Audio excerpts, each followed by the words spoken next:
Subscribe कीजिए हमारे channel Sindhi रसोई को और प्रेस कीजिए इस बेल आइकन को ताकि हमारी नई वीडियो की नोटिफिकेशन आपको सबसे पहले मिले। Hello friends, welcome back to my channel. Friends, आज मैं आपको बताऊंगी कि मैं अपने घर में त्रिदाली दाल किस तरीके से बनाती हूँ। इसे आप संगम दाल भी कह सकते हैं क्योंकि ये रेसिपी 3 दाल से मिलके बनती है। तो त्रिदाली दाल बनाने के लिए यहाँ पे मैंने लिया है 50 ग्राम काली उड़द की दाल, 50 ग्राम चने की दाल और 25 ग्राम हरे मूंग की दाल। तीनों को मैंने एक साथ मिला के 1 घंटा पहले भिगो दिया। इसके बाद इसे अच्छे से 4 से 5 पानी से धो लिया है।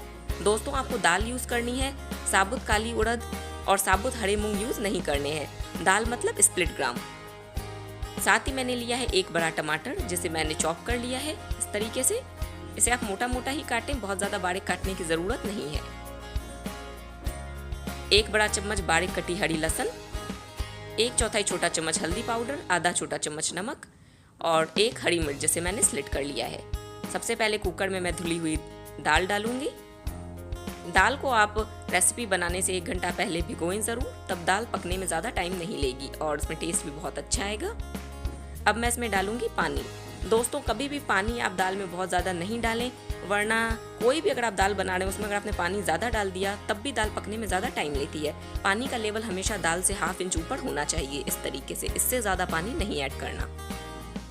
अब मैं इसमें डाल रही हूँ टमाटर और साथ ही नमक। दोस्तों, टमाटर आप बाद में डालें, हमें क्योंकि अभी स्कम निकालना है, बट मैंने बाई मिस्टेक इसे अभी ऐड कर दिया, लेकिन इससे कोई प्रॉब्लम नहीं है, मुझे आदत है। लेकिन आप बाद में ऐड करें, नहीं तो जब आप स्कम निकालेंगे तो आपको थोड़ी दिक्कत होगी। अब कड़छी से मैं इसमें जो तैयार स्कम है इसे निकाल लूँगी। दाल को बस आप हाई फ्लेम पे 2-3 मिनट के लिए छोड़ देंगे तो इसमें इस तरीके से स्कम बन जाता है। इसे आप इस तरीके से कड़छी से निकाल दें। स्कम हम इसलिए निकालते हैं क्योंकि स्कम निकालने से दाल का टेस्ट बढ़ता है। अब मैं इसमें डालूंगी स्लिट की हुई हरी मिर्च और कुकर का ढक्कन बंद करके इसे हाई फ्लेम पे 3 से 4 सीटियां आने तक हमें पकाना है। इसके बाद मैं फ्लेम को कर दूंगी लो और इसे 10 मिनट तक हम लो फ्लेम पे पकाएंगे। कुकर में 4 सीटियां लग गई हैं, फ्लेम को मैंने लो किया है। अब मैं इसे 10 मिनट तक लो फ्लेम पे रहने दूंगी। कुकर का प्रेशर अब निकल चुका है। चलिए हम चेक करते हैं दाल गली है या नहीं। इस तरीके से आप दाल के कुछ दाने निकालें, इसे अपने फिंगर से दबा के देखें। अगर ये बिल्कुल अच्छे से मैश हो जा रही है, इसमें कसर नहीं लग रही, तो आपकी दाल यानी कि अच्छे से गल गई है। तब हम इसे दाल घुटने से अच्छे से मैश कर लेंगे। ये देखिए दोस्तों, दाल अच्छे से मैश हो गई है। इसे हम पूरा मैश नहीं करते हैं, थोड़े बहुत दाल के दाने नज़र आने चाहिए इस तरीके से, इतना ही मैश आपको इसे करना है। अब मैं इसमें डालूंगी 1 कटोरी पानी। पहले मैंने आधी कटोरी पानी डाला है, इसे हम फिर से थोड़ा सा मैश करेंगे। ये देखिए, अब मैं इसमें बचा हुआ पानी डालूंगी और इसे भी अच्छे से मिक्स कर लूँगी इस तरीके से। दाल अच्छे से मैश हो गई है। फ्लेम को मैंने वापस से ऑन किया। अब मैं इसमें डाल दूंगी हल्दी पाउडर, आधा छोटा चम्मच मैंने हल्दी पाउडर डाला है, इसे भी अच्छे से मिला लिया। 1 बड़ा चम्मच बारीक कटी हरी लहसुन। अब हम दाल को रखेंगे हाई फ्लेम पे। इसे हमें अच्छे से 1 से 2 बॉयल आने तक पकाना है। दाल बॉयल होना शुरू हो गई है। मैं इसे लिड से कवर कर देती हूँ ताकि ये जल्दी से अच्छे से उबल जाए। ये देखिए दोस्तों, दाल बिल्कुल अच्छे से बॉयल हो रही है, तो फ्लेम को मैंने ऑफ कर दिया।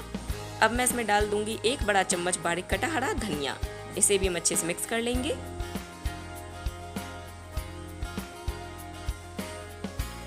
तैयार दाल को मैं साइड में रख देती हूँ और अब हम इसमें लगाएंगे तड़का। यहाँ पे मैंने 1 बड़ा चम्मच रिफाइन ऑयल गर्म किया है। इसमें मैंने डाल दिया 1/4 छोटा चम्मच हींग। साथ ही मैं यहाँ पे डालूंगी 6 से 7 कलियां लहसुन की, जिसे मैंने अदरक कूटने वाले में क्रश करके रखा है। लहसुन अच्छे से गोल्डन ब्राउन हो गई है, तड़का तैयार है। तैयार तड़के को मैंने दाल में डाल दिया। तुरंत तड़का लगाने के बाद हम कुकर को बंद कर देंगे ताकि तड़के का फ्लेवर दाल में अच्छे से आ जाए और 5 मिनट के बाद हम इसे सर्व करेंगे। ये देखिए दोस्तों, दाल बनके तैयार है। मैंने यहाँ पे इसे सर्विंग बोल में निकाला है। आप इसे चावल के साथ सर्व करें, ये बहुत ही टेस्टी लगती है। कंसिस्टेंसी आप अपने हिसाब से थिक थिन कर सकते हो। रेसिपी कैसी लगी कमेंट सेक्शन में लिख के ज़रूर बताएं। वीडियो पसंद आई हो तो चैनल को सब्सक्राइब करें, वीडियो को लाइक करें। अब आप हमसे कनेक्ट हो सकते हैं सोशल नेटवर्किंग साइट्स पे भी, लिंक मैंने डिस्क्रिप्शन बॉक्स में डाल दी है। मिलते हैं नेक्स्ट रेसिपी के साथ, तब तक के लिए good bye and thanks for watching my videos.